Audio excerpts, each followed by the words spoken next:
Welcome to the Theatre of the Mind. I think it's live 257 tonight.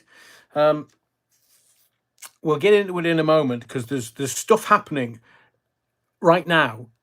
Bit bizarre on a Sunday, but there's stuff happening. I know that some people have been commenting about it. So I will tell you that there's been stuff going on. Oh, that's interesting. Right, thank you. There's stuff happening in the background, and I was going to do.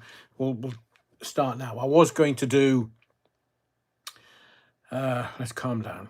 I was going to do a particular piece this evening for the live, and I believe it's one of the big things that you need to understand.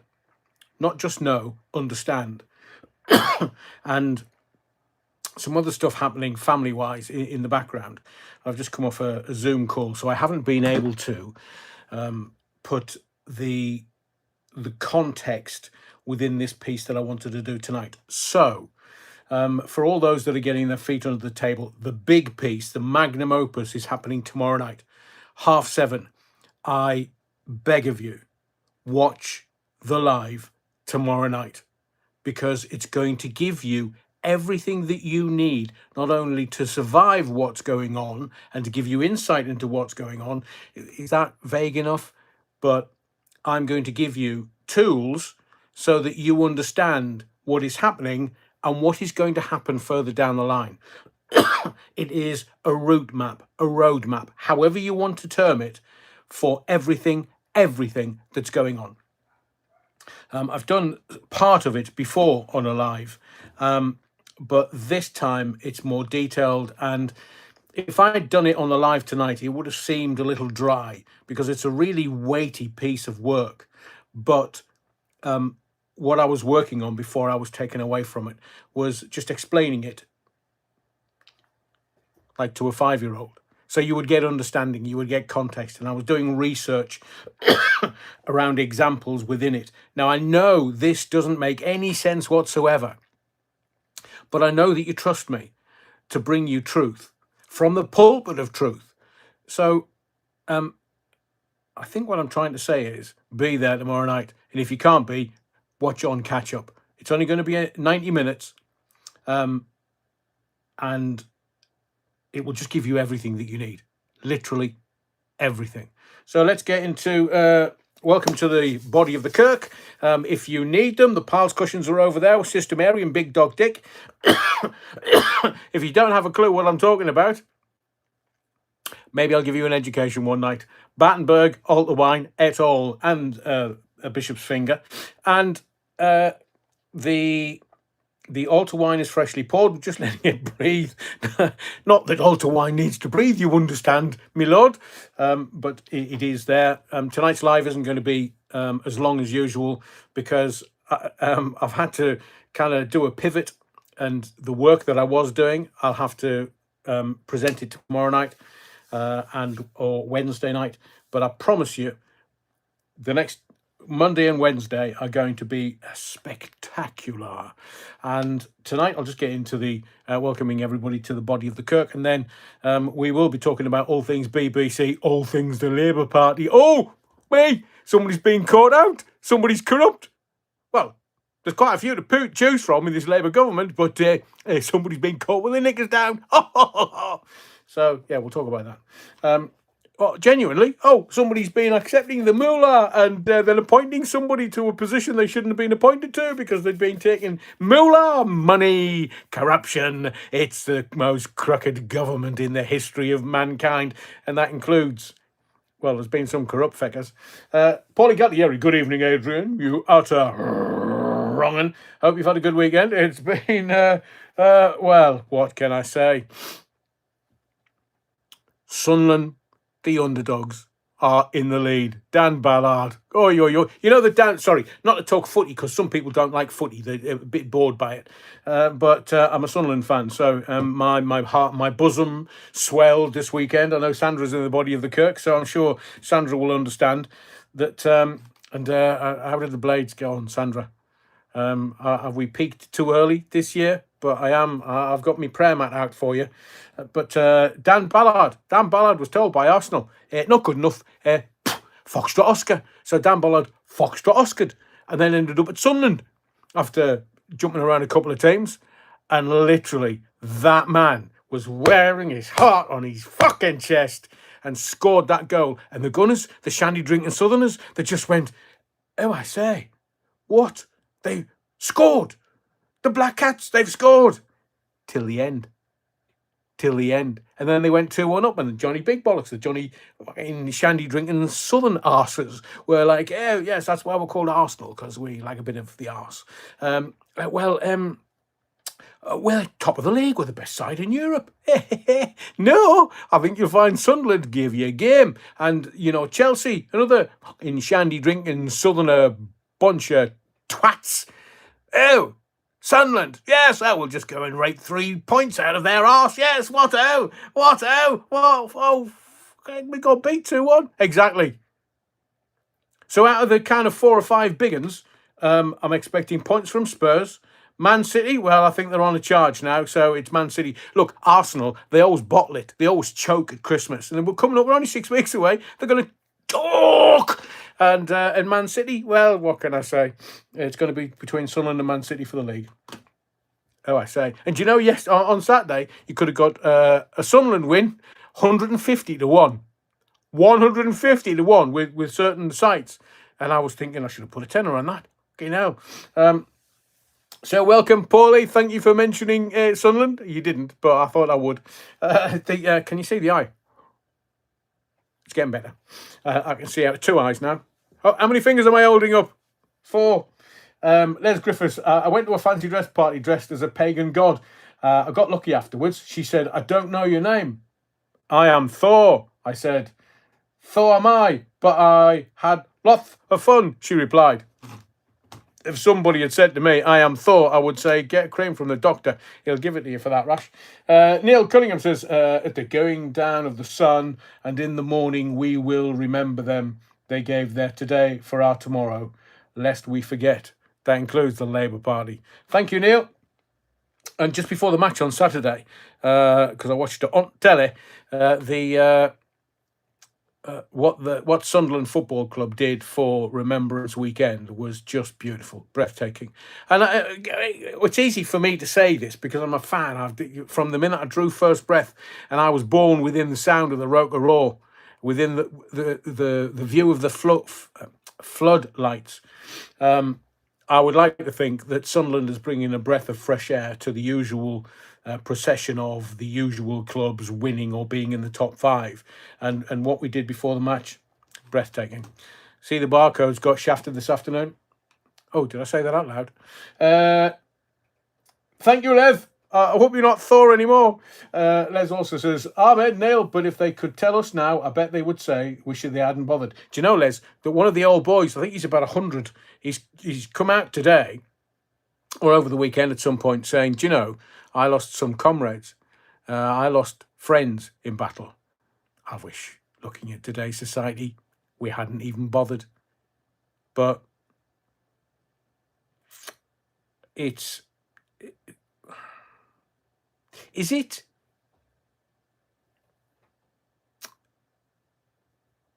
You see, wars are bankers' wars.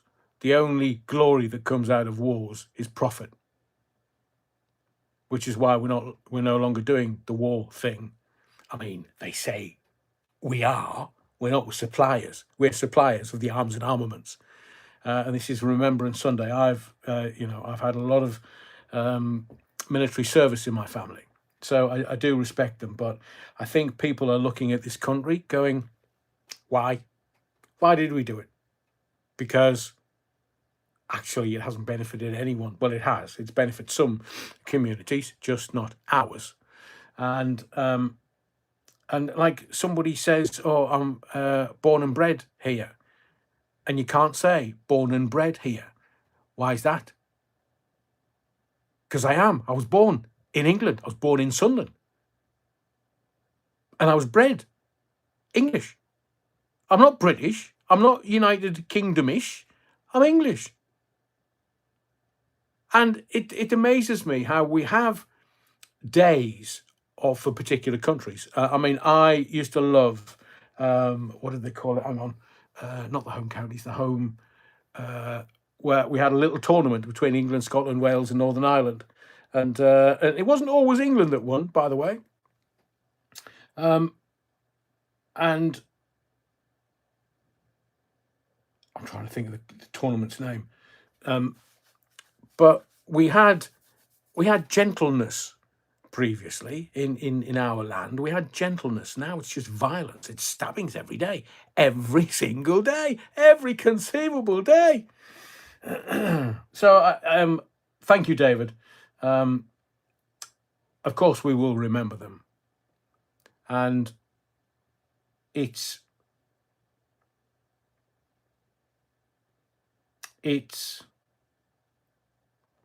for political gain now. Remembrance Sunday. It's, well, I'm the leader of a political party, so I get to lay a wreath. I think there'll be men spinning in their graves, not women. Obvs. It's only men allowed on the front line. But nowadays, I mean, these cretins that actually think that they're celebrities, and these cretins that think they can fucking sing with auto-tune, obvs, and actresses. Some now they want to call themselves actors. They're not. They're actresses. Let's use the correct English. I know the Americans are as thick as pig shit, so I'll obviously have to give them a lesson in how to use the Queen's English. It's not the same as the American English. Up my ass. So I'll just tell you this: there are actresses that are making a Rocky-esque movie saying "Hit me harder," and I was like, Britney, hit me baby one more time? No, not her. Sydney Sweeney. She's got a bloke's name. So Sydney Sweeney is saying, yeah, hit me harder. And I was like, how dumb are you? Because a man hitting a woman, which is unacceptable, of course, in today's society, but a woman saying hit me harder, if a man hit her once, just once, he'd kill her. And yet we have the mainstream media promulgating women saying, yeah, you can hit me. Yeah, you can hit me. Absolutely. Fucking categorically not. It's unacceptable on any day of the week. Unacceptable. Yet an actress saying it to get column inches in newspapers. Oh, you can hit me as hard as you want. Sweetheart, if I fucking hit you once, you'd stay hit. But of course we can't say that because it's misogynistic. Why is it misogynistic, Adrian? Because, well, I'm saying that she's less of an actress because she can't take somebody giving her a decent dig. Euphemism intended. It just makes me want to heave. It makes me angry because old boys that served in the Second World War are looking at you and I and looking at society and saying, what the fuck did we do it for? Why did we do it? We've got women saying, hit me. But if men hit women, oh, no. Anything to promote the film. Anything for the moolah. Anything for the Benjamins. Oh, anything to be recognised in mainstream media. It's about profile. It's about getting in the paper so people go, oh, bloody hell, she's made a new movie. I think I'll go and see it. I think I'll fucking won't. Anybody that suggests that men hitting women is a good thing. And that's the message that was put in the papers today. Absolutely, categorically, not acceptable. Ever. Any man that needs to raise his hands to a woman, and forgive me for being old-fashioned, but it should be the men that deal with men like that.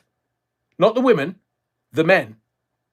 Men that do unspeakable things to children, then hand them to the mothers. The mothers will skin them alive and then chuck them in a vat full of salt. We've subjugated, not as in you and I have. It's the royal we. It's the collective we. It's the we of madness. You can't even say they're nuts. You can't even say it's madness because, oh, you're being madness-ist. You can't say that, you're being fat-ist. You can't say that, you're being misogynist. And you know who wins out of all of this? I've told you repeatedly, it's only the legal profession. So if somebody says something that you don't agree with and you want to take them to court, who wins? Not you. Who loses? Not them. You do, because the legal profession will take it out of your backside. They don't muck around. It's legalized extortion. Solicitors and barristers, it's legalized extortion. Oh, you can't know the law. We know the law. I'm a posh-arsed barrister. Yes, with a dildo up my derriere while I'm speaking to the judge. Brilliant, because AI is going to really fuck the legal profession in 18 months. Don't you know? Why would you need to go to a solicitor and a barrister? What, for process? No. We just go to AI. AI will do everything. So let them get nervy, thieving bastards.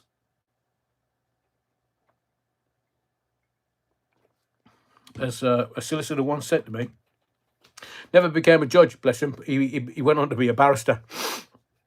He said to me, I love spending other people's money. I was like, should you be saying that to me? Anyway, 6 and a bit weeks, Christmas. Not that I'm going to upset you, but, you know, Remembrance Sunday after... I had a conversation during the week about when do we start putting the Christmas decks up. And I'd always thought after the November the 5th firework night. And then I realised, because this person that I trust implicitly, they said, no, after Remembrance Sunday. Now, it's the 11th on Tuesday, so technically I would say after Tuesday, because it's more than long enough to... hang on a second. Mistakes have been made. Yeah, we'll get on to the boss, Tim Davie. He sacked himself. It's brilliant. The chief executive of BBC News sacked herself. Oh, did they? Did they fall on the sword because the political will was you can fuck off? What's that? I'm Tim Davie. I'm head of pencils at the BBC. Yeah, exactly. So take your pencils, shove them up your ass and disappear. Foxtrot Oscar. It's fantastic. It's wonderful. Who would not want to be alive nowadays, because it's all just kicking off. Anyway, I was going to so I'll do a couple more and then we'll actually get into the live, because I've got questions to ask you and I want real honest opinions tonight. So thank you, David. By the way, the 100-year-old veteran who was on, yes, this was it, who was on GMB a few days ago was right about fighting a war, which at the end was probably a waste of time looking at the world today. Well, words to that effect. Thank you, David. I agree. Can you imagine the old boys? They're all starting to fall off their perch. Naturally, of course. But horrible. Today's society, it's horrible. But it's manufactured horrible. It's according to the playbook. And what am I going to give you tomorrow night? The full playbook. I'm going to give it to you, all of it. The playbook. It's all there. It's just like a movie. They're just playing. It may be chaos, but it's planned chaos. They want you to not know your arse from your elbow, whether it's up or down, and you go and seek the truth. Well, tomorrow night from 7:30, I'm giving it the whole truth and nothing but the truth to you tomorrow night. David Graham, by the way, John Lewis Christmas advert was very moving this year. As for M&S with Dawn French, what a waste of time, really. Yeah, did she eat all the mince pies? Or is she on Wegovy? David Graham, it's a bit peaceful at Villa Park today for the Aston Villa Bournemouth game, rather than the chaos of the lefty protesters at Villa Park last Thursday. Look, I think we're all seeing through that now. The left, or what have they got? Blue hair and demonstrations. That's it. Now, they're having this point has to be made.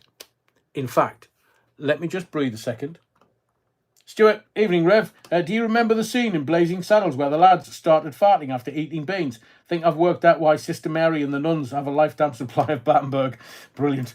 Thank you for that. And welcome everyone to the Body of the Kirk. Welcome to Live 257. Sorry, I'll do that introduction again. Now then, you're wrong. Welcome to Live 257, Theatre of the Mind. I was going to make a point there and I've forgotten what it is. Les Griffiths, give us a clue, Adrian. It is everything, Les. Tomorrow night on the live, 7:30, it's everything. I'm going to give you a blow by blow. It's a playbook. I'm going to give you the playbook. Why? So then you can protect yourself, your family, your community. I'm going to give it to you all. I'm going to tell you why certain things are happening. I'm going to give you the explanation around immigration and having our eyes taken out and what is going on and why. Everything. It's not just going to be the why, it's going to be the how and the where and the what. It's going to be everything. And I'm not telling you what it is, because there are people, other YouTube creators that watch what I do, go off and create videos that get like 100, 150, 200,000 views. Me, I'm losing subs, for Christ's sake. Maybe I'm telling some truths that don't want to be told. A bit like the BBC. Hang on, let me just get this all sorted, because I see you. Hang on. Who's not doing as they're told? Penston is a traditional English surname. Karina Jane. I love popcorn. Bring it, Karina Jane. Bring it. Now, the reason why I'm delaying it by 24 hours is because it could be perceived as a dry deep dive. Now, I've done other deep dives around JFK and 9/11, and I'm going to do this live tomorrow night, live and deep dive tomorrow night for your benefit. And I'm trying to do it in a way that doesn't make you fall asleep, because it's tough. And, you know, sometimes when someone, me normally, tells you the truth, I know that you go away and reflect on it. So if you can, tell everyone that you know and get them here, 7:30, Theatre of the Mind, 258, Monday night. Kathy Harper, hate domestic abuse. Me too, Kathy. I've obviously, doing late night phone-ins, I've had people call my phone-ins who were victims of domestic abuse, and it's unacceptable. There's no justification at all. It's unacceptable. And as I may have been a little bit forthright, but domestic abuse happens both ways: male on female, female on male, male on male, female on female. It's just human conditioning. Domestic abuse happens, not just physical, but emotional. And it's unacceptable. Why would you be unkind to another human being? Anyway.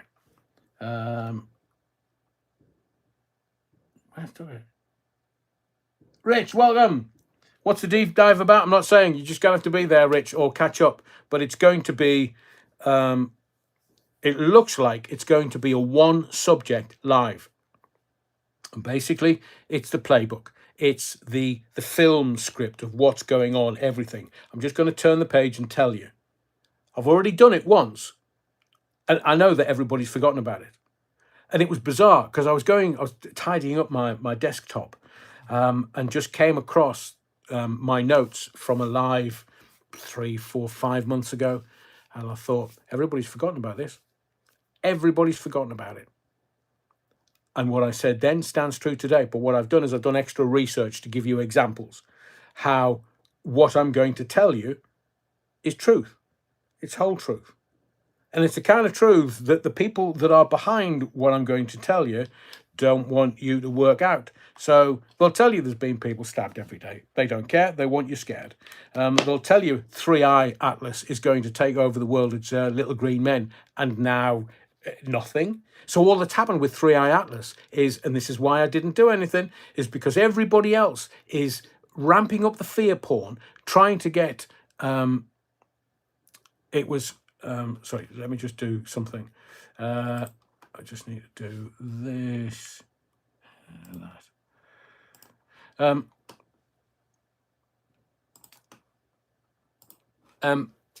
And people on social media, YouTube, and all the bits, Insta, X, TikTok, they get clicks and make money from it. So if they can create fear for you and more people just click on their little videos, they make money. So they want 3i Atlas to be little green men. And those that want you to be scared of little green men want these creators to tell you to be scared. But what I'm telling you, and every time I give you truth and context, thereby gaining understanding, is not because I want clicks and likes and all the other things that go with being a creator on social media. I want you to protect you and your family. So if I can do that, if I can be in service of you and give you an answer, and it's for you to go away and reflect on it and work on it and do your own research and maybe come back and watch it again. It's only 90 minutes. It's only a footy match long. Dale Steele says, we're going to get into this now. The BBC are finally done. Right, okay. Alan, evening Rev, everything might change by tomorrow. Stock market and banks might crash before midday. I hope they do. I hope they do. I've been telling everybody what's going to happen for 3 years. And sometimes you just go, oh, it's the Rev. It's the ranting Rev. He's potty mouth ranty Rev. He's just kicking off again. Oh, he's so entertaining. This is like watching proper TV. Let's have a bit of entertainment, Rev. All right, then. Just remember, when the government bends you over and sticks a massive big dildo up your ass going, ha, ha, ha, you'll enjoy it. Didn't see my lips move. And that's why sometimes Tom Harney's, there's Klingons on the starboard bow, Captain. Tim the Divvy has resigned. Well, right, let's get into it. Let's get into... and I also... and so two things. One, sometimes I just have to take a break from this because it's like swimming in sewage. All of the stuff that goes in the mainstream media and on the TV and stuff... It gets to a point where you have to go, no. I've had enough of that. I just need a clean break. I just need some fresh air of real life rather than the online stuff. But I will tell you that 2025, oh, what a year this has. I mean, I said in 2023 that 2024 was going to be 2023 on steroids. And we get to 2025 and it's like, holy shizen, what's going on with this? 2025, who would have thought? So... if you don't mind to lower your gaze and just take a moment, and we shall remember the BBC. Let's not pray for the BBC. It is done. It is finished. It is, in the words of the great Chinese philosopher, fucked. So what are they going to do? They can't do anything else. So when the most powerful man on planet Earth, or forget Xi Jinping, ping pong, and forget Vladimir, who likes a shag, shagger Putin, don't you? Have you never been in his company? Me neither, otherwise I would have been shot. So you've got Shagger Putin, Xi Ping Pong, who's not very well. He's not very well. So China's not and America, they've tried to shoot his fucking ear off. And this afternoon, minutes before I went on air, you have Tim Davey. Tim Davey, he's like where the book stops. He's the gaffer.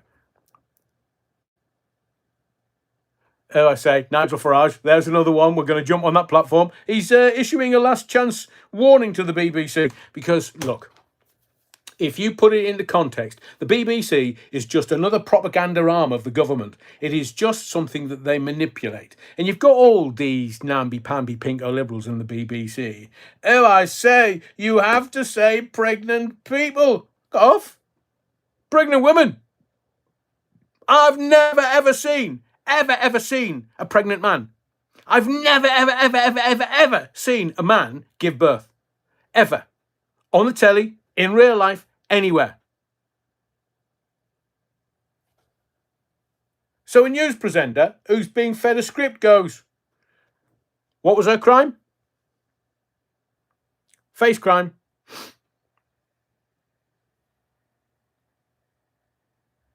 Pregnant people. No, it's pregnant women.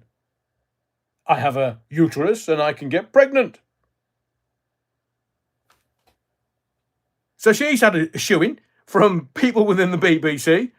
But right, I want to ask you a question. because I need, I was going to make a video about this. I need you to tell me whether it's right or not. And it is this: 1 for yes, 2 for no, 3 for I don't know. 1 for yes, 2 for no, 3 for I don't know. Have you seen the video with the varying edits that Panorama showed and outed the BBC for manipulating what they did to Donald Trump in his speeches, the January 6th speeches? Have you seen the video? 1 for yes, 2 for no. I mean, I'm kind of, I'm speaking to the converted. Everybody's saying 1 1 1 1 1 1 1 1 1 1, apart from Will, who hasn't, and Nicky Watson. Where's my bloody gog's gone? Right, okay. Interestingly, most people have said yes. So Frida Hollowworth, Tom Harney's, sorry, Frida hasn't. Nigel Lister, Linda Lewis, Louise Hampson, Two Gits in a Car, Kathy Harper, Stephen Hall. Pretty much everybody. I would say it's few are saying no now. The Hugh Bovrils, Simon Simons, I See You, and so most people have. I would say probably about 90% of all the respondents. And the reason why I was asking that is I've got the video. I might just do a little video thing tomorrow saying, here you go.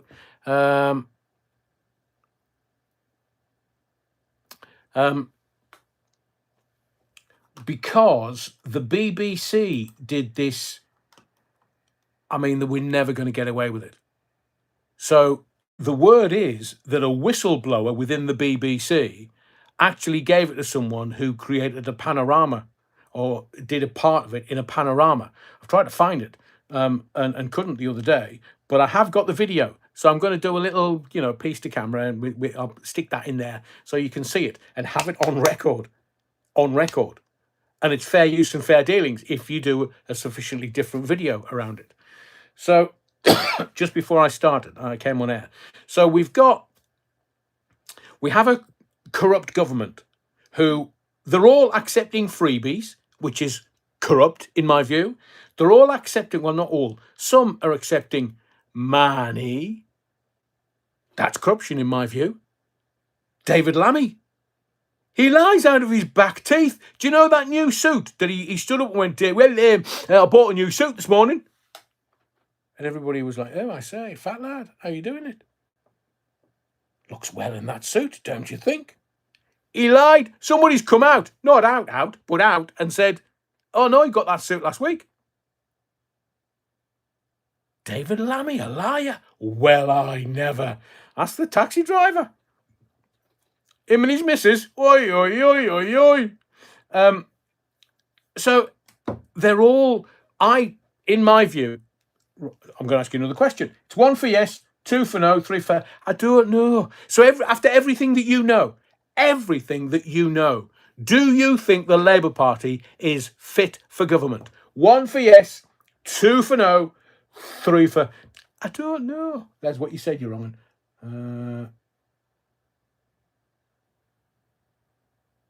I agree with you, Rich. I completely agree with you.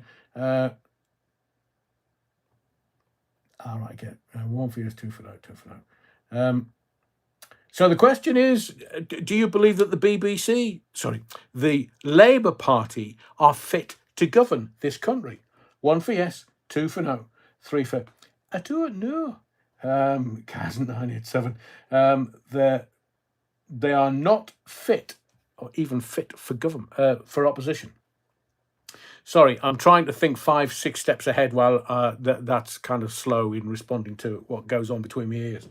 So everybody's saying it's 100%. No, they're not fit to govern. So we have liars and cheaters and corrupters and landladies, and because, are you aware of Lisa Nandy? Lisa Nandy? Oh, no.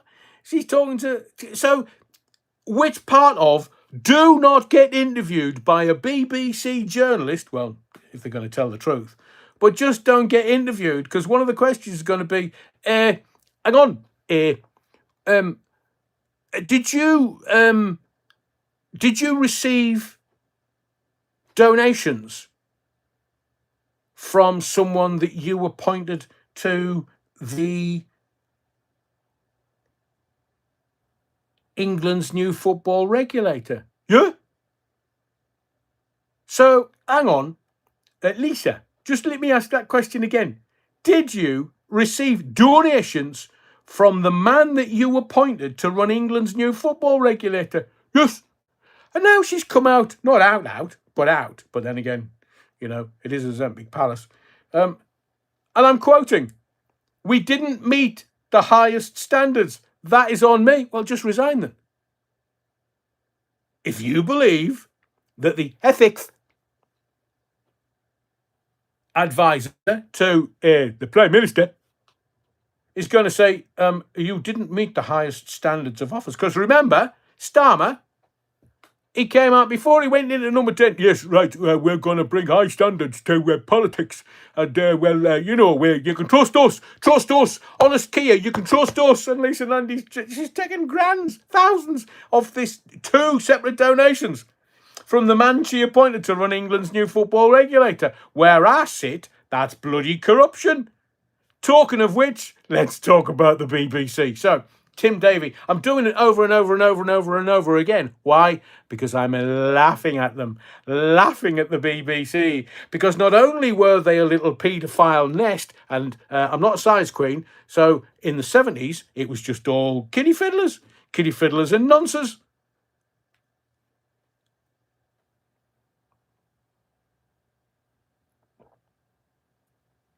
So Tim Davie, and I'm going to quote him. "There have been some mistakes made. No shit, Sherlock. And as Director General, I have to take ultimate responsibility." He's been told by the government, by somebody in government, fall on your sword. Because Lisa Nandy, who's kind of, she's sports and creative, whatever it is, she can't tell him to resign because she's not resigning over receiving donations from a man she appointed to England's new football regulator. She can't tell anybody else to resign when she's as corrupt as anybody else. But the fact is, and a lot of people have seen the edit in the Body of the Kirk this evening, you've seen it.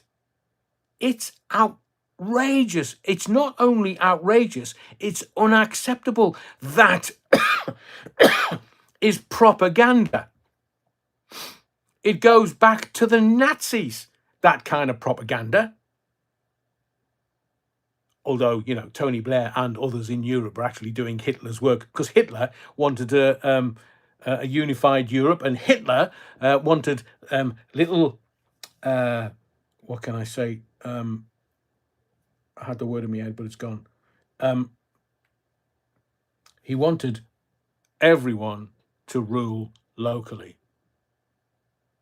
That was Hitler's vision for Europe, and Tony Blair and others in Europe. Ursula von der, I've had 7 kids. It'd be like chucking a chip balata up the Mersey Tunnel. 7 kids. Be like giving a round of applause in the Albert Hall. With an echo.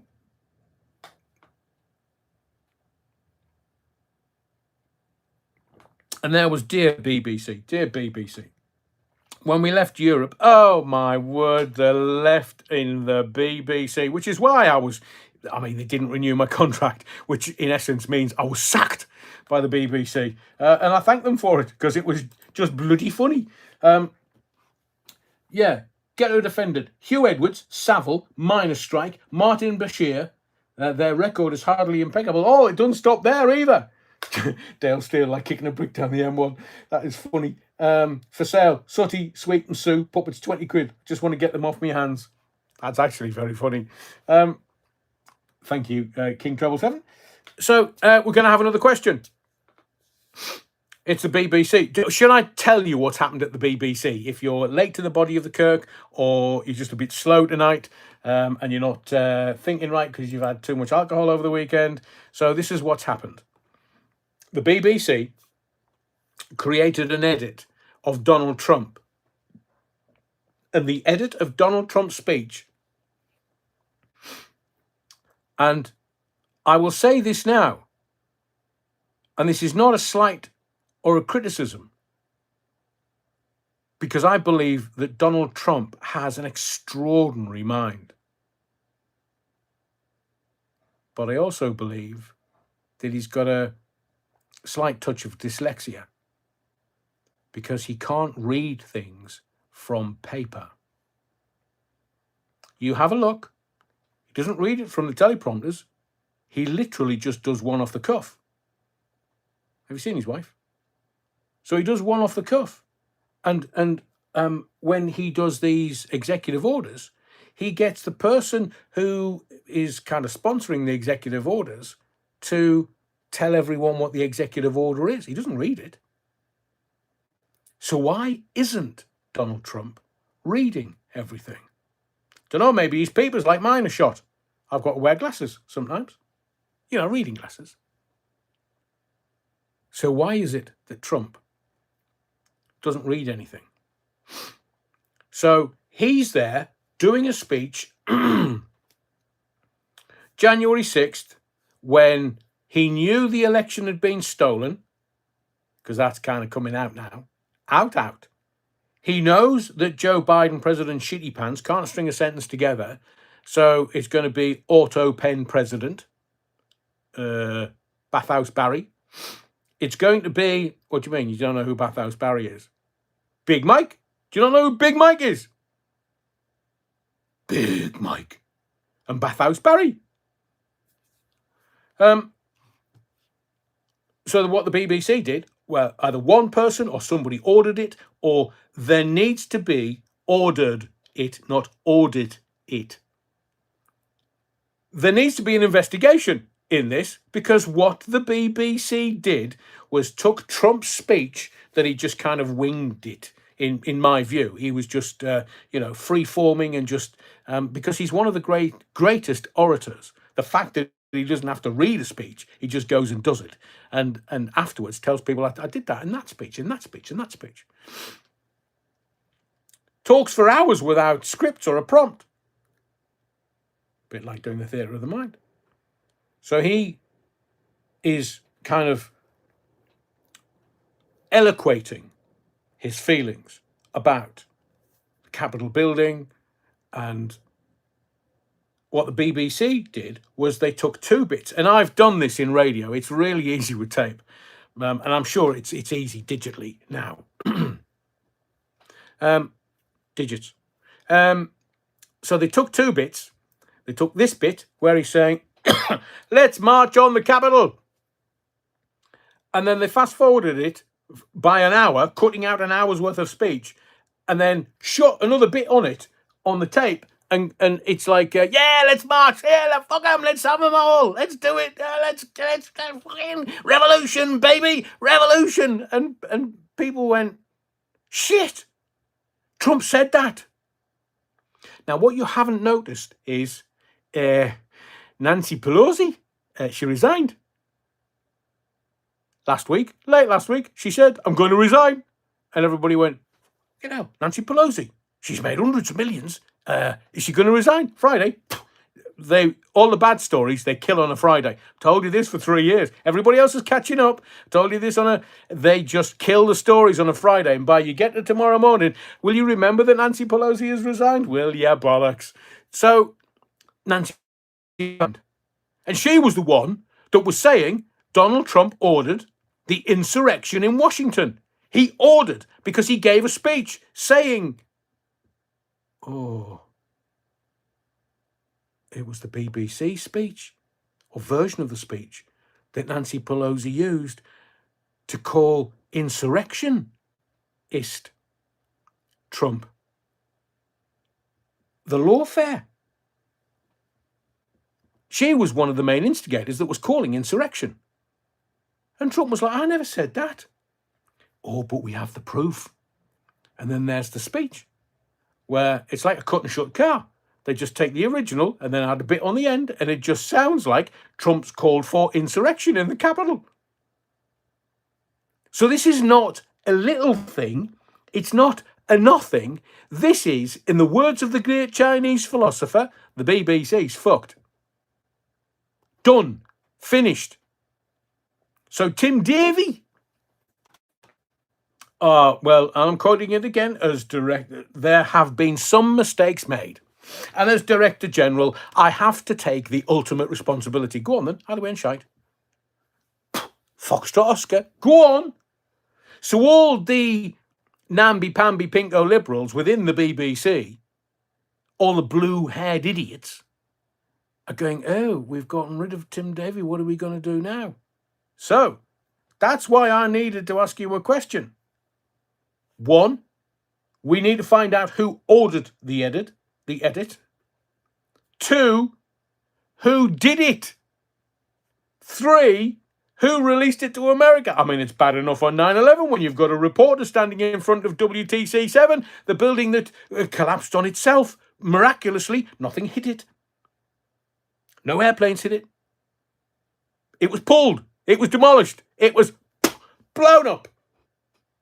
And the reporter who was reporting that WTC 7 had collapsed was reporting it in front of WTC 7, which was standing. And at the time, I was watching it thinking, that's there?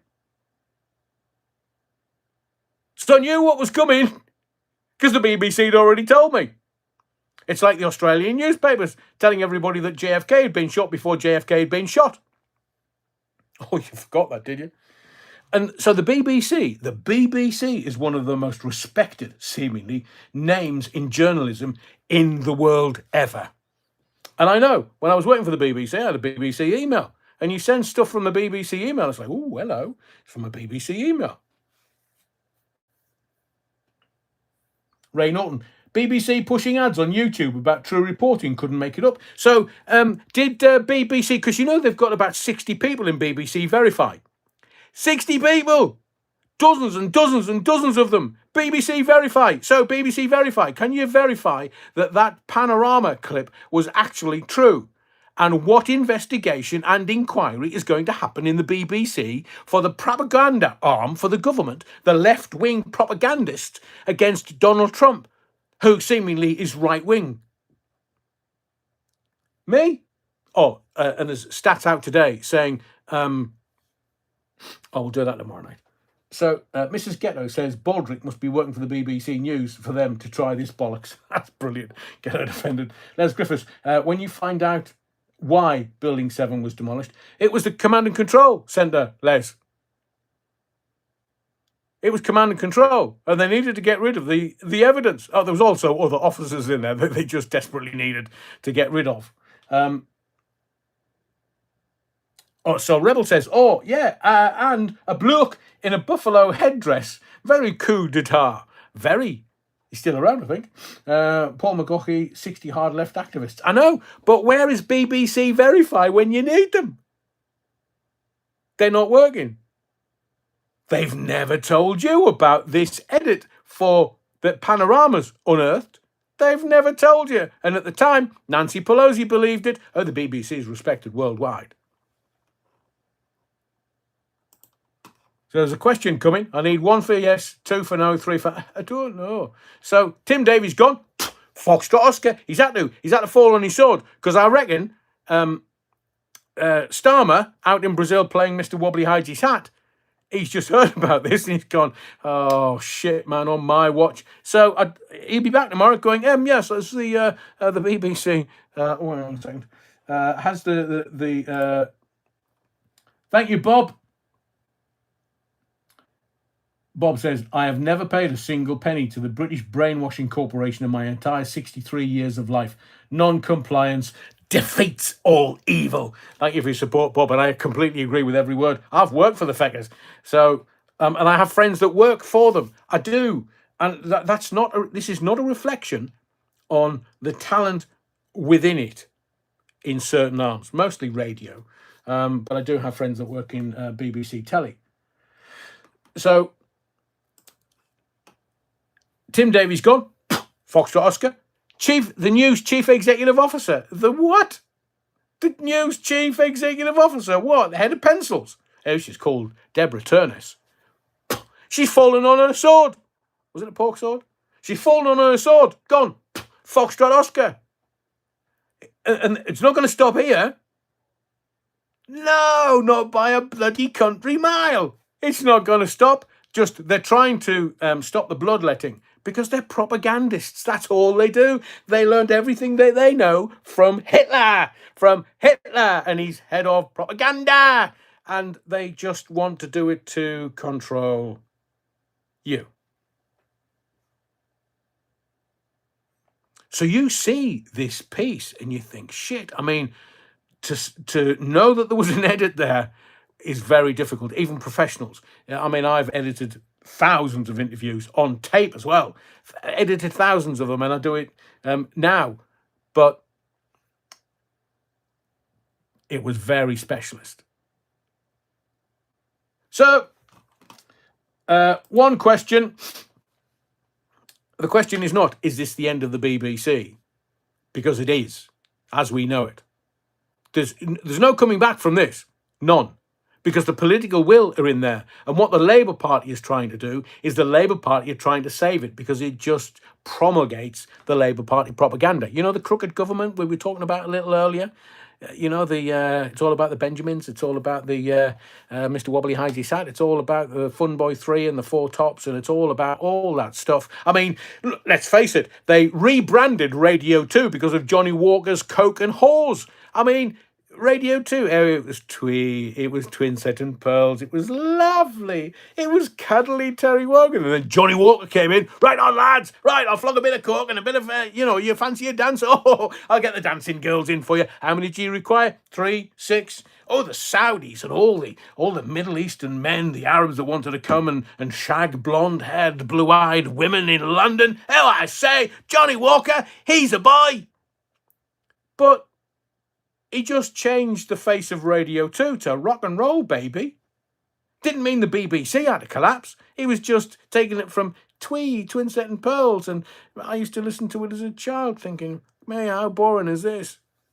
Johnny Walker gets his claws into it. Sadly not around anymore. R.I.P. young Johnny.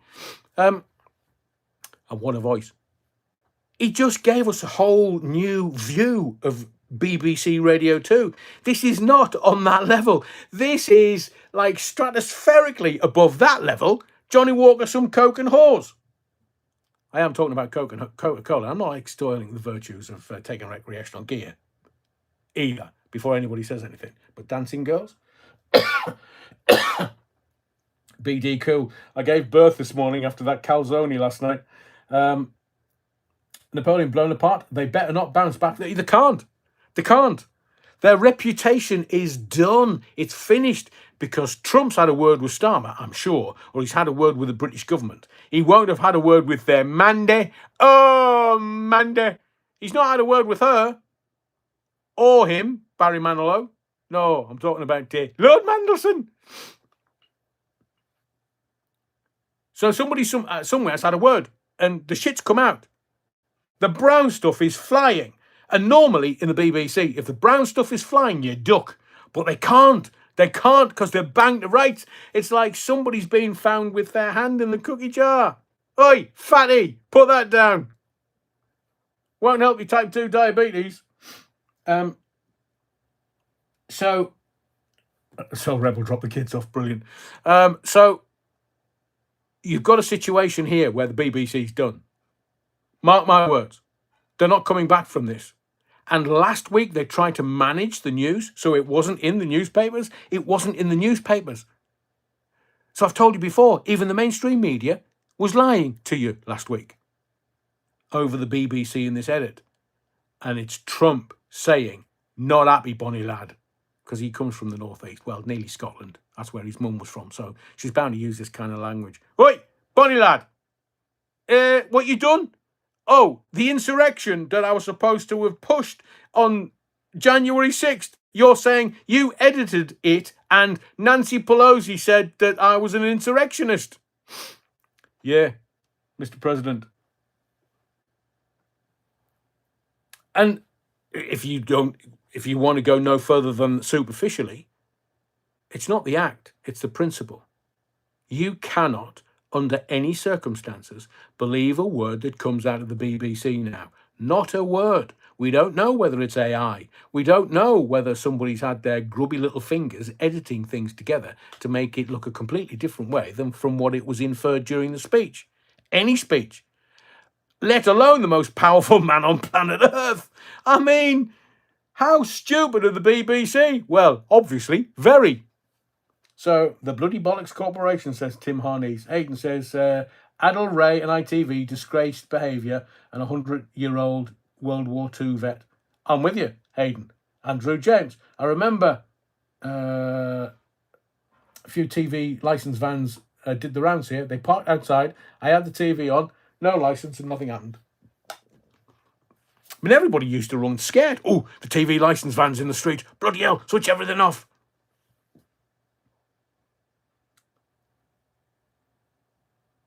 This could truly be the end of a traditional... This is movies and TV from the chair. This could truly be the end of a traditional TV. BBC in trouble. ITV being sold to Comcast. Sky Channel 4 and 5. Nobody watches. Correct. Because we can't trust them. And I know a load of people come back here. Live after live after live. And I've said to you many times, it is my honour to be in service of you, your family, and your community. I'm not here for bullshit. I'm here for the truth. Even if it hurts and is uncomfortable, it's still the truth.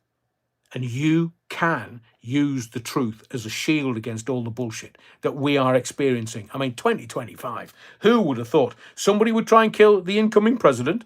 The incoming president then just tells us stuff that he's not supposed to tell us. And then Big Pharma are trying to squash RFK Jr. And you've got big banks, big pharma, big money, big everything. And they're trying to squash us. And we've got the World Economic Forum and the European Super Union going, you'll do as you're fucking told. You'll do as you're told. I'm nearly said the name. I'm going to be very inappropriate with young ladies. Yes, we know. So it's a bit like that well-known football manager who was sacked from a football team, and the football team put out that he'd been inappropriate with young male apprentices. And then that story was squashed. But I'm like a shite hawk. I read all the newspapers. I watch all the news outage. So when it hits the news wires and then it's squashed, hang on a second. Did really so-and-so? He was inappropriate with one of the young male apprentices at that football club. And that's never come out. Neither has he, seemingly. And he's married. But he was inappropriate. So just explain to me what inappropriate is. Well, the BBC know what inappropriate is now.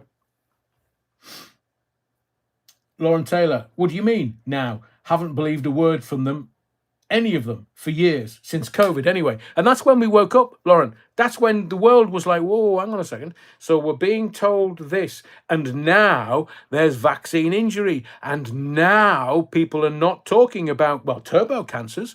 Oh, and now we are being told that one of the big pharma went and bought a Canadian company that specialised in turbo cancers. Why would they do that? To integrate it. And the turbo cancer company was only worth maybe 4 billion.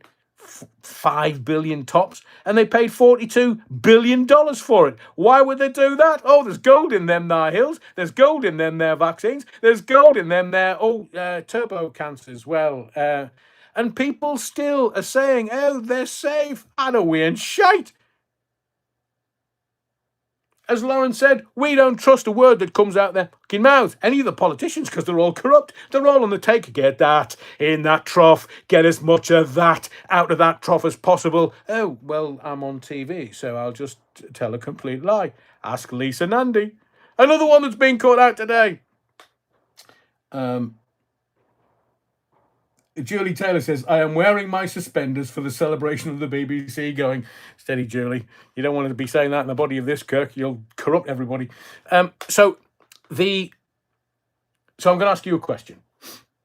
I want to ask everybody this question. So we've had Tim Davie resign, news chief exec. I mean, Deborah Turness resigned. I'm not going to ask if this is the end of the BBC, because it is. They are controlled news media and they control you. But I'm going to ask you this. 1 for yes, 2 for no, 3 for I don't know. 1 for yes, 2 for no, 3 for I don't know. Should we defund the BBC? 1 for yes, 2 for no, 3 for I don't know. Should we defund the BBC for being abject liars? 1 for yes, 2 for no, 3 for I don't know. Interesting, Rich. Is that the for those that are saying, Dave Johnson, fuck yeah. Yes, it was exciting, BD Cool, and a lovely tang of, hang on, newspaper ink. Ah, lovely. Bloody hell, so Rebel. What were you up to, you wrong? Because, let me give you this. I watched the Jeffrey Epstein video on one of the streaming services, and the compromat was everywhere. The compromising, BBC needs slimming down. Well, good point, Rich. Very good point. Ian McGee, and it's a big fat one. Channel 4 and Channel 5 will become 1 and 2 on remotes. Interesting. They've already lost 2 million quid. Matthew Whedon. Sandra Whittam says yes. BBC still have to answer questions about Martin Bashir. Oh, they're going to cover that one up because they're the ones that's feeding you the news.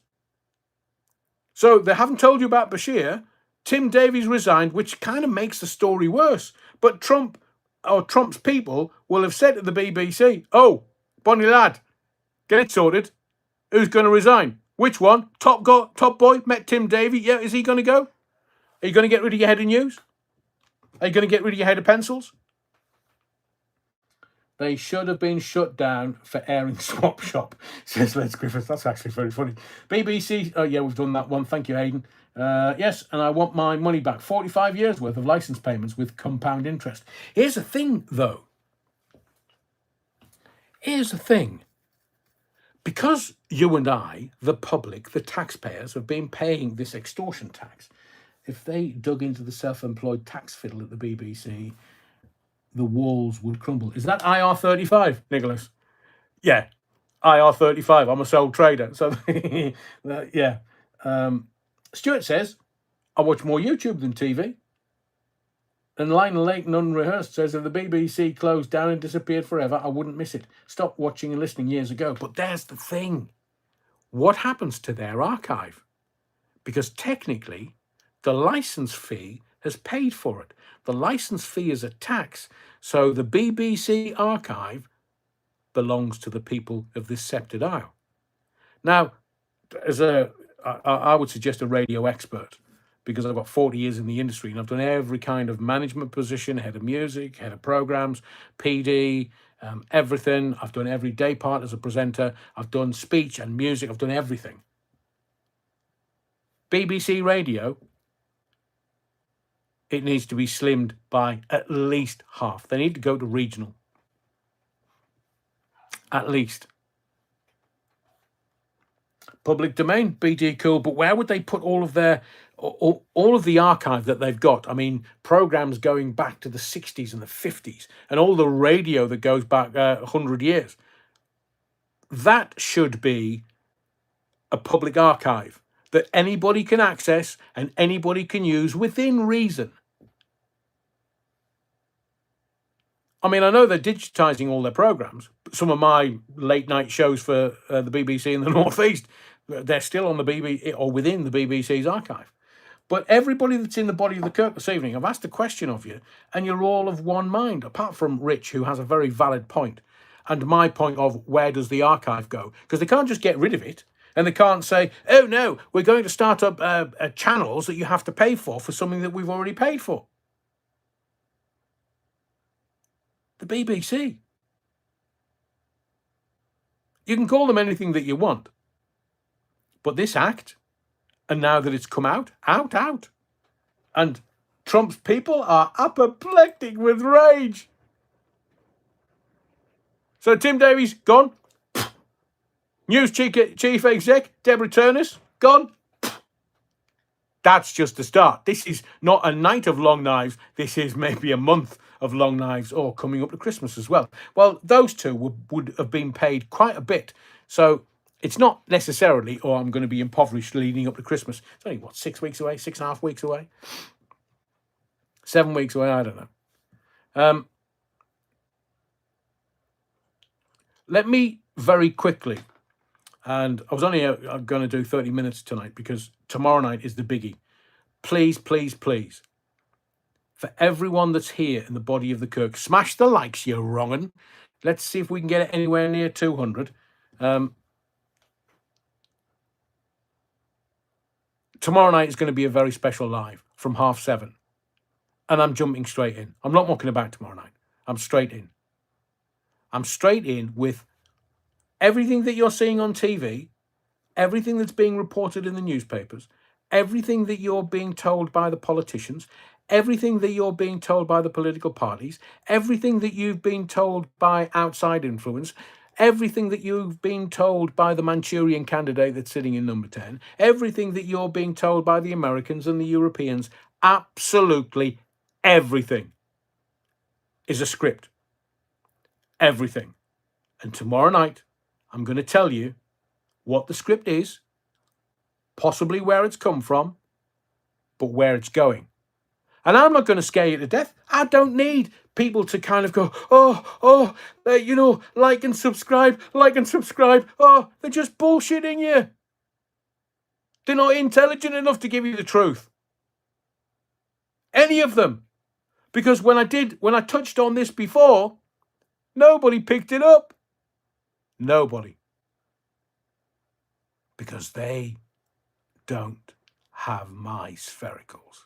And tomorrow night, I'm going to give it to you. And what this will mean to you is you will know what's going on. You will know why it's going on. You will have context and understanding. It means that you can protect you and your family and your community and everything. Because I'm going to lay it out to you in language that will give you understanding. And I'm not mucking about. Takes us to the Labour Party. I've already told you about Lisa Nandy. So we've got Starmer in Brazil playing Mr. Wobbly hides his hat. So why did he have to go to Brazil when King Billy was there? There was no Russia, China, India, America. There was none of the biggest, most populous countries in the world. In the world. None of them. And Starmer had to go for... Why? Because he was scared. He only went because Donald Trump wasn't there and Donald Trump wasn't going to embarrass him again. Now, there's some new details come out today about Labour in polling and Ed Davey. So I'm going to talk about that in a moment. But what I will say to you is this. Angela Rayner. Oh dear. Rachel Reeves. Oh dear. You've just got to ask yourself when she's going to resign. Well, she's not going to resign. She's going to get sacked. When she's going to be sacked. It's coming. I mean, they might get her to deliver because what is going to happen when she delivers that budget? The country's going to go into bloody free fall. Oh, hang on a second. Who's that?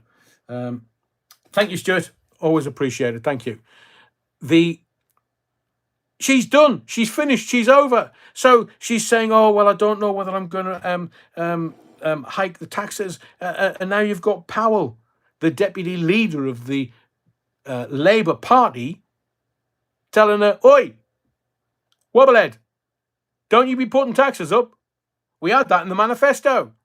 So not only do the BBC lie, but the politicians are going to lie. And I've told you before, the reason why this budget is being done in the way that it's being done, just remember this, when the shit comes out of her mouth, it's because Starmer has promised Ursula von der Leyen, bitch, and Europe 50 billion pounds.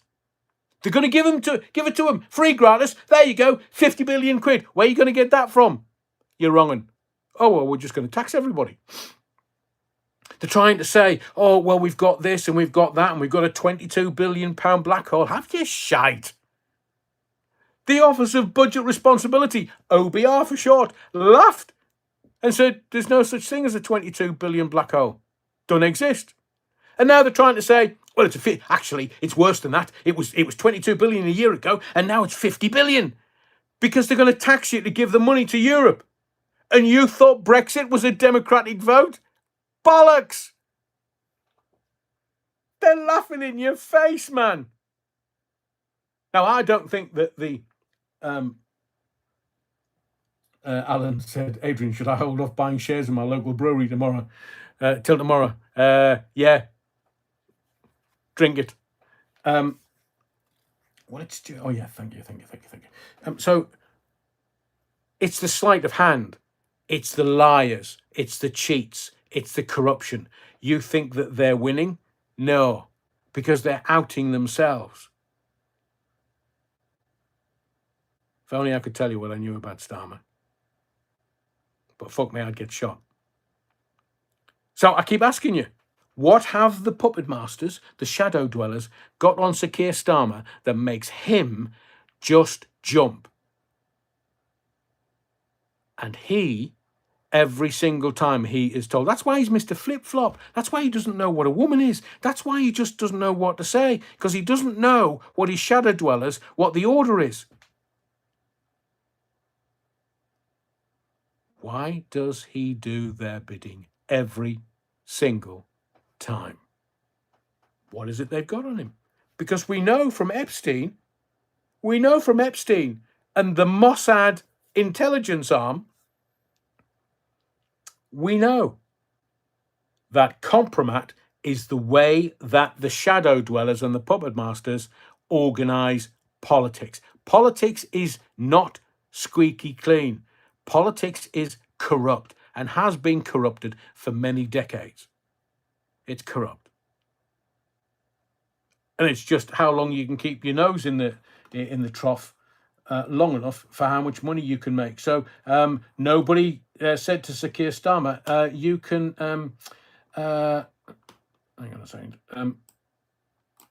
Has anybody asked him why he's given Ukraine £3 billion a year for the next 100 years? £300 billion. How much is being kicked back into this country? So I've told you before, the route is they somehow give away money to NGOs, non-governmental organisations abroad, and then the money is kicked back into the pockets of politicians. That's how it works. That's how 10% Terry, President Brown Trousers, made 100 million out of Ukraine. Even Sniffy came out, not out, well, maybe, but when he's obviously been on the sniff, he's 10% Terry, he got $95 million from us. From all the money that America was pumping into Ukraine. That's why they need the Ukrainian war to continue, because the politicians are making a shit ton of money. It's there. It's in front of your face. But the BBC and this edit...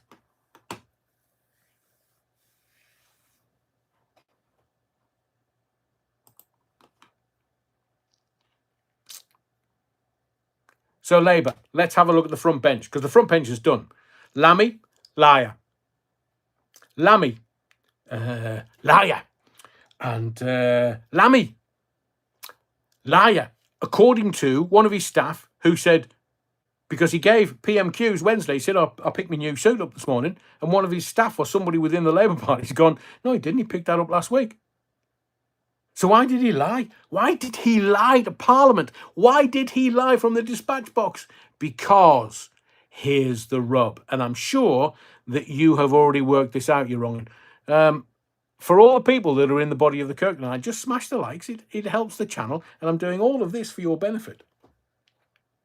The Labour Party. There's a massive infight going on because they're jockeying for the next Prime Minister job. Starmer's finished. He's over. He's done.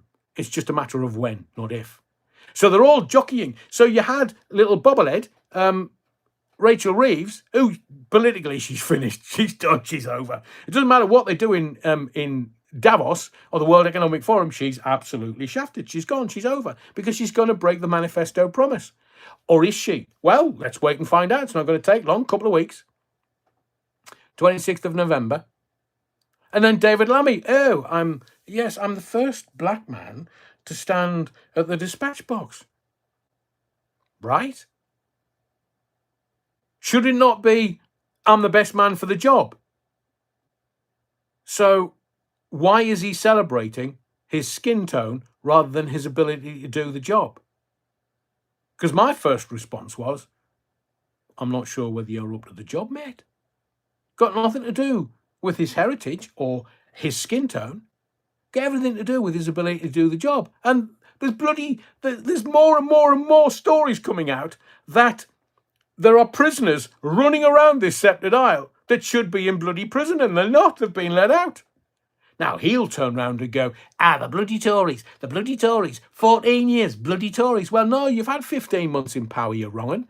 Just sort it out.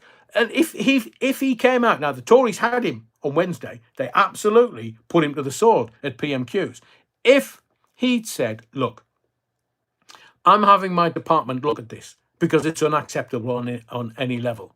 We are going to do this, and it's obviously politically for the greater good. If he'd been honest, the other politicians that come out with rah, rah, rah, rah, rah, he should have just turned round and said, look, you had your go, we're having ours. We're sorting everything out, and I'm being honest. So should we talk about the corruption in the Tory party? Should we talk about the spanking and the rent boys and the Satsumas? And should we talk about the money? Should we talk about your last leader who gave away all these drilling contracts in the North Sea and now Labour said, no, you can't have those. So where have you gone? Israel? Because 650 of them, they're all bloody corrupt. But the Labour Party, what you are witnessing and experiencing is not politicians making mistakes. It's other politicians knifing them. Where's Ginger Growler?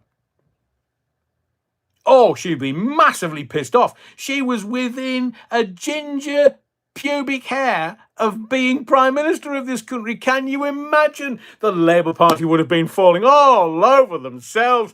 Oh my God, she was up the duff at 15 and now she's Prime Minister of the country. And remember, Labour want a female Prime Minister on their watch. So who's it going to be? Rachel Reeves? No. Is it going to be, any of them? Any females? Because basically the Labour Party don't know what's a woman and what isn't. Ask Keir Starmer. So that's what they want. Is it going to be Mahmoud Shabood?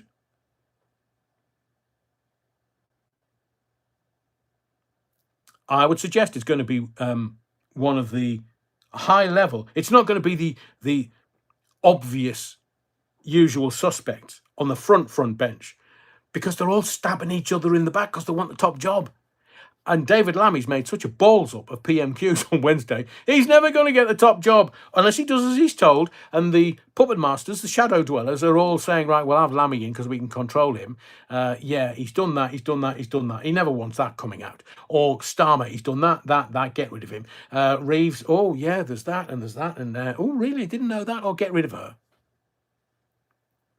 They're going to bludgeon the country to death and then elect a female to Prime Minister. But there isn't anybody. Yvette Cooper, still 11-1 for the next Prime Minister. Shabina Mahmood, oy, oy, oy, oy, oy. But that's why Starr was doing their political knees. Anybody that was a challenge, he didn't want around him. And that's what's going on. It's not about the politicians making mistakes. Everybody in Parliament, in the Labour Party, certainly the front bench, are jockeying for position to make sure that they are considered to be the next Prime Minister. Especially, bloody Rachel Reeves. Oh, I'm the first female Chancellor. And look at the shite job you've made of that. Oh, I know, but it's so proud. I'll take the picture of Margaret Thatcher down and I'll put another picture up there of something. Me £22 billion black hole, that would be sufficient. Oh, we'll make it 50. Shall we, in a year, make it 50 billion, the black hole, and then give it to Ursula von der, I've had 7 kids, lying bitch.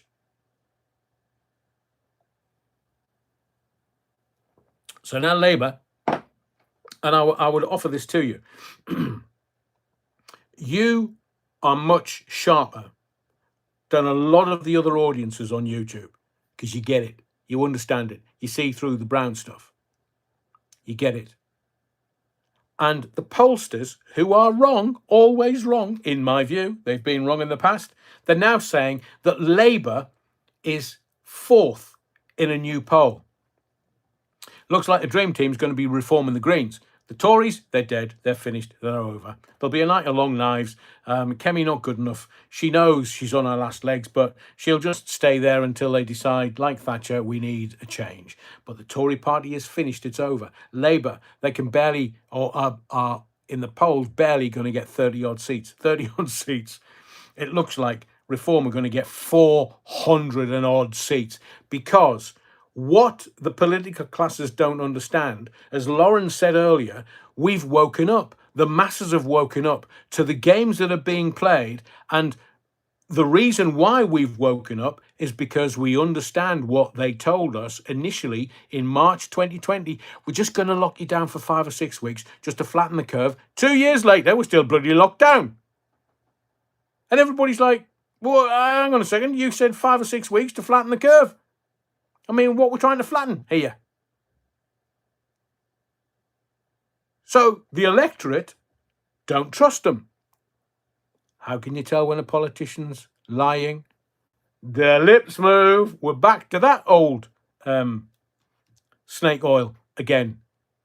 So the political establishment, the Tories, the Labour Party, and the Liberal Democrats are done.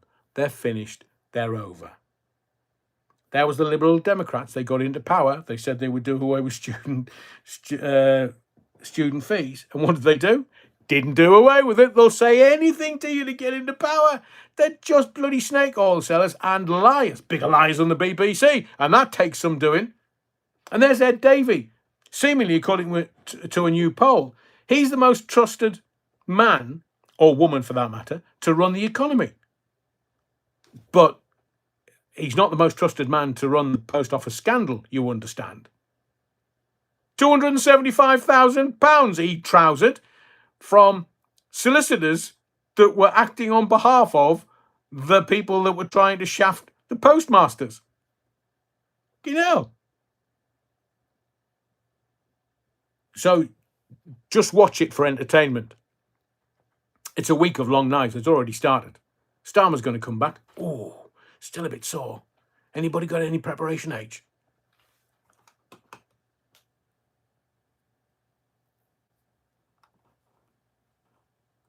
They're all done. Alan, but the greenies are on the up. Oh my, in God. I know, Alan, I know. I mean, Jesus H. But the political classes, the parasitical classes, the political establishment want to control the political narrative. They want to be able to control everything and just get you to tick a box. Well, the day of reckoning's coming. It is coming. And now the BBC are done. The BBC can't tell you what's truth and what's not, because we know they've lied repeatedly. Whether it's Bashir and what he did to get the interview with Diana, which has still not come out. We've got this edit for Trump, and that's going to do for them. It's too much. They tried to assassinate the Trump, and they edited his speech to say he was an insurrectionist, and the Americans. Now remember, the left-wing power in America is the Democrats. And the BBC gave them the ammunition to get Trump, try to get Trump done for insurrection. So the BBC was supporting the Democrats in America. This is geopolitical bullshit that they're dealing with. This is not just, Jimmy Savile raped an 8-year-old on BBC property and we'll sweep that under the carpet. This is world politics. This is the most powerful man on planet Earth. And they're mucking about the BBC with Donald Trump. It's done. It's over. It can't go anywhere. And even Tim Davey and some chief executive of the news department, them falling on their swords not going to stop the story. It's going to make it even bigger. So there's going to have to be mass sackings within the BBC. The Labour government, they don't want to get rid of the propaganda arm. So they will just literally work it so that by the time they put Strictly on the front page, somebody's on the sniff on Strictly, or, well, Meghan Markle's making a movie. The bullshit that the mainstream media are feeding you is beyond anything that we've experienced before. I mean, you can look at the BBC and think, Jesus. So if they're doing that now, what have they done in the past that we don't know about? Well, Rolf Harris, Jimmy Savile, Stuart Hall, shagging kids. It was the epicenter of paedophilia in the 70s, the BBC, and they've done nothing about it. No, don't be stupid. They had an inquiry into Savile's time at the BBC, and what came out? Tony Blackburn kissed a 16-year-old once in the 60s. Nothing about Rolf Harris, nothing about Jimmy Savile, nothing about Stuart Hall.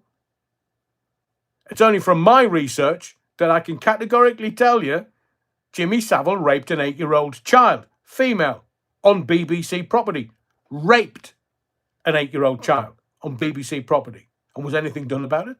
Even in the inquiry, the BBC hushed it up. So if they're hushing that up, what the hell are they hiding? It's a metaphorical term, but I'd blow the bugger up and start again. But I'd make it a different model. It's got nothing to do with the license fee. That's just a tax.